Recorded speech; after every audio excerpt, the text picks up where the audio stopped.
Hello, hello. Okay. I can't invite people. Ugh, I hate that feature. I don't know where it went. I'm gonna go do some Googling after this, see if I can find it again, because that was like awesome. All right, so we are going to talk about dark energies again. This is the third and final part of the series of dark energies.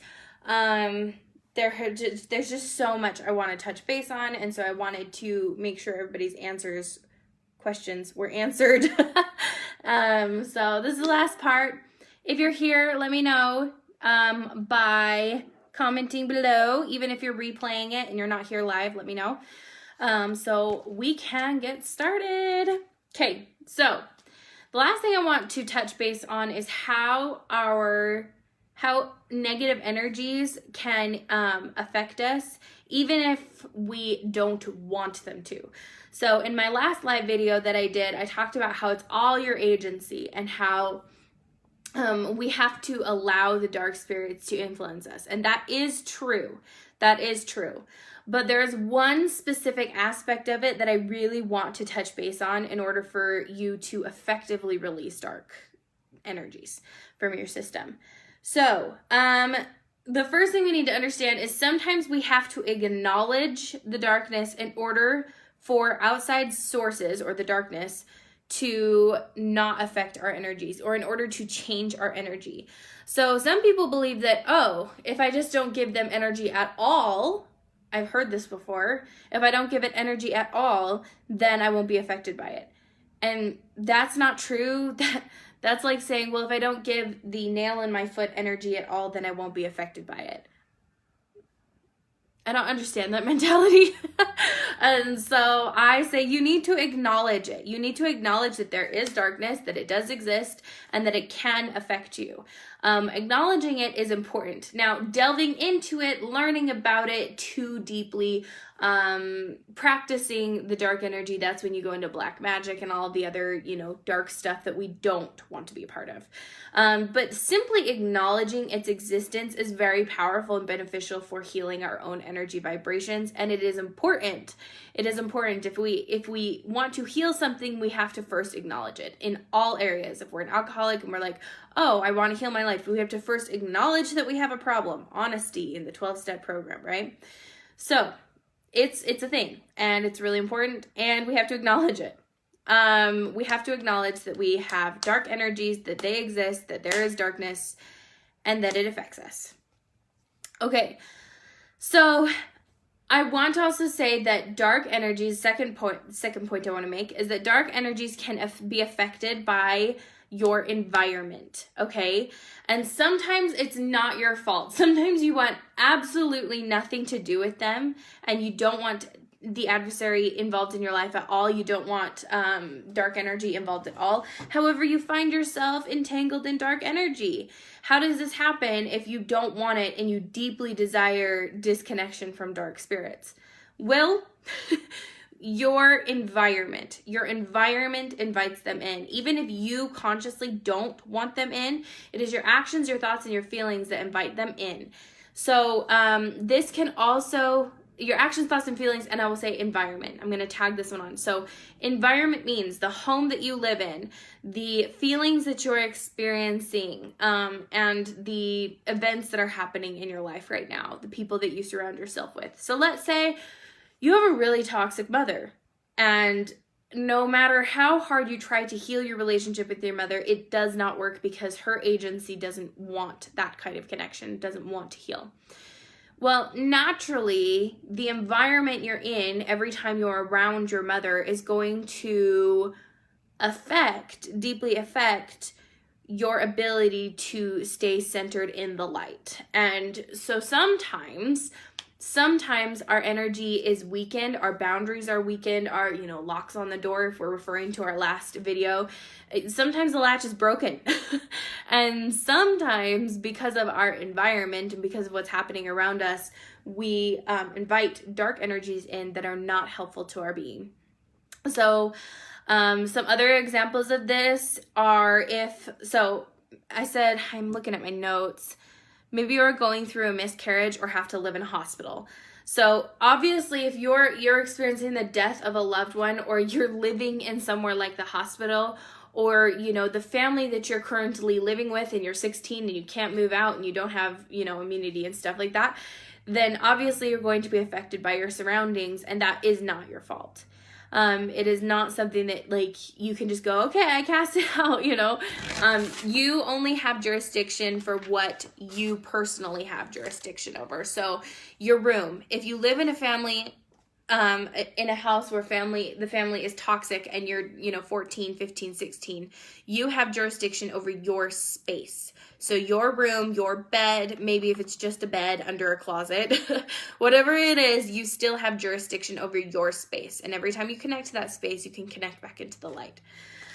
I did get another question. So how will you make a video on how to keep your vibration elevated and light in our life so that we don't attract darkness?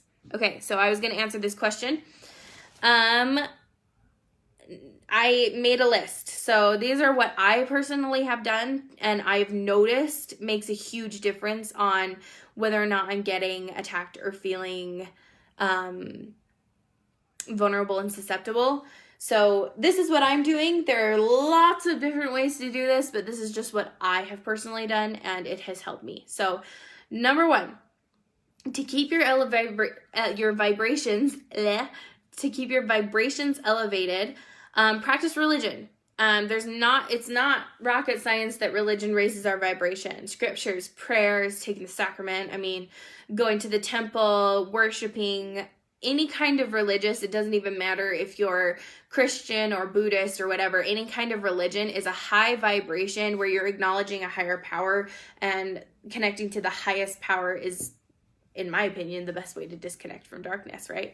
So practicing religion, number one. If you're feeling attacked, if you're feeling vulnerable, if you're feeling susceptible, practice religion. Pray, read your scriptures, turn on conference talks.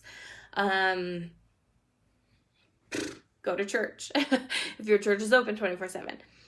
I personally, if I'm feeling really bad, I will say this. My church is not open 24/7, but I will take my car and I will just go drive to either my temple or my church building, my nearest church building, and I'll just sit in the parking lot, because the vibrational plane of somewhere where you worship God is so strong and so powerful that it just kicks them out. So that's what I do. Okay, number two, get rid of negative influences such as rated R movies or anything crass or vulgar. There's a reason why we protect our children from things that we don't feel like they're capable of handling. And it's not just because they need to gain maturity. It's because we want to protect them from the world. Why do we want to protect them from the world? Why is it that even people who are not Christian or LDS don't like swearing, don't like things, don't like to watch specific things, don't let their children sit down and watch rated R movies with them? It's because we want to protect them. And children are extremely susceptible. I feel like all humanity is susceptible, but children especially are extremely susceptible to their mind and what is going into their mind. And movies, guys, movies are easy access for dark spirits. So if you're not watching clean, wholesome movies, I don't care what the rating is, that's my standard is rated R, but there are some PG-13 movies that I won't watch. There are some, and you get to define what is bad. Another thing, I'm not putting my standards on somebody else, because what I think is bad versus what my mom thinks is bad is completely and totally different. Like, I cannot stand violence. We do not watch violent movies in my house. We do not play violent video games in my house.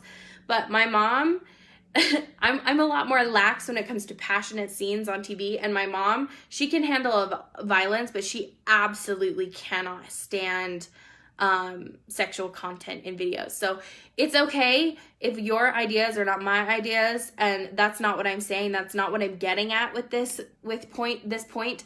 I'm saying whatever feels dark or negative to you, whatever you have personally realized affects your life, get rid of it. Okay? So movies, media, make sure your Facebook feed is clean and wholesome to look at. Unfollow people who make you feel like garbage. Unfollow them, block people, unfriend people. Do not be afraid to put boundaries down and hurt feelings.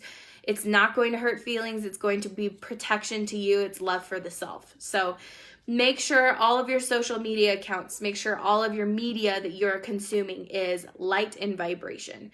That is going to dramatically affect whether or not you are experiencing dark attacks. Number 3, this one's so simple, but it is just science. Like, I've watched it too many times for you to argue with me. Stop swearing. Stop swearing, because swearing drops your vibration quickly and immediately and is so fast. It is so fast. Crass or vulgar language is the quickest way to drop your vibration.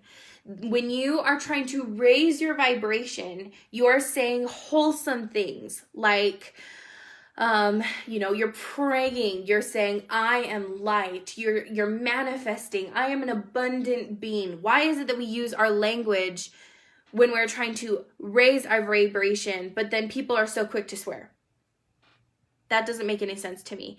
If you're trying to keep dark energies out, stop swearing. Stop swearing, because your thoughts, your feelings, and your vocabulary create your life, okay?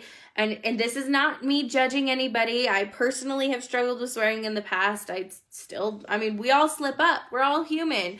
But if you're just an avid swearer and you just don't care, in my opinion, it's a form of self-neglect. It's a form of just reckless, not caring about yourself.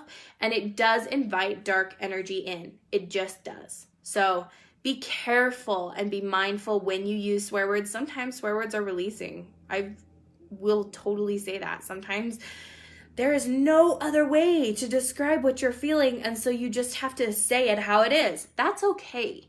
That's okay. Every once in a while, it's all right, But when we're consuming chocolate bars in an overabundant amount, when we're swearing in an overabundant amount, it's not good anymore. Okay, number 4. Stop drinking, smoking, and get rid of all of your... 4. I had 3 up. 4. Stop drinking, smoking, or get rid of all of your addictions. Addictions keep you stuck. Addiction of any kind is so bad for your energy system because it takes away agency and it takes away our ability to have a positive vibration. When we're connected to addiction, we are very much so connected to dark influences. So get rid of your addiction. If you have addiction, I know that's easier said than done. I am not judging anybody. Again, this is literally not me condemning anybody. This is mindful help and advice that has helped me, that I've seen help other people. So please don't take anything I'm saying as like, she thinks that all people who swear are bad and dark. This is not what I'm saying, okay? So number 4, stop drinking, stop smoking, get rid of all dark addictions, because that is a quick way to drop your vibration. 5, meditate or do something that makes you happy. What you focus on grows. So my husband, when he was really depressed, this was like years ago, and he was just learning about the energy world. He was like, I just feel really yucky. I just feel really dark. And I'm not sure why. And I was like, well, you're connected to a lot of dark influences. And he was like, I know, but I keep trying to get rid of them and it's not helping. And I said, okay, well, what's your brain thinking of? What is your thoughts? What are you feeling? And he's like, well, I feel like crap. I said, okay, so that's what you're focusing on. So that's what's going to grow. And so I was talking to him and I said, I want you to pick up your phone right now. I want you to Google images of puppies, your favorite puppy, and just start looking at it. And he was like, you crazy person? Okay. and he pulled up his phone, he started looking at puppies, and immediately he started to smile. And he was like, what in the world? It feels so silly doing this, but why is it working? And I said, because what you focus on grows. What you focus on, what you put energy into grows. And so if we want to get rid of dark influences, sometimes it's really as simple as turning our attention towards something that makes us happy or something that is positive and something that makes us feel light. And so it really can easily be that simple. Now, again, if you're in a situation where your environment is unhealthy, like you're experiencing reoccurring traumas and you need age regression sessions, or you live in a house that's just toxic, maybe you're part of a community that is not super happy and friendly, maybe the vibration of your neighborhood is really dangerous, etc., then that's something that you just need to realize and then take more mindful precautions to make sure that your life is not in ruins due to dark influences. So this is the last and final video of Dark Energies. Please let me know if you have any questions, comments, or concerns. I would love to hear your thoughts on the matter, and I hope you have an awesome, I was going to say Wednesday, but it's Thursday. You guys, can you tell my brain is like so bad? It's because I'm a mom and every day blends. Except for Saturday and Sunday, every day blends. See you guys.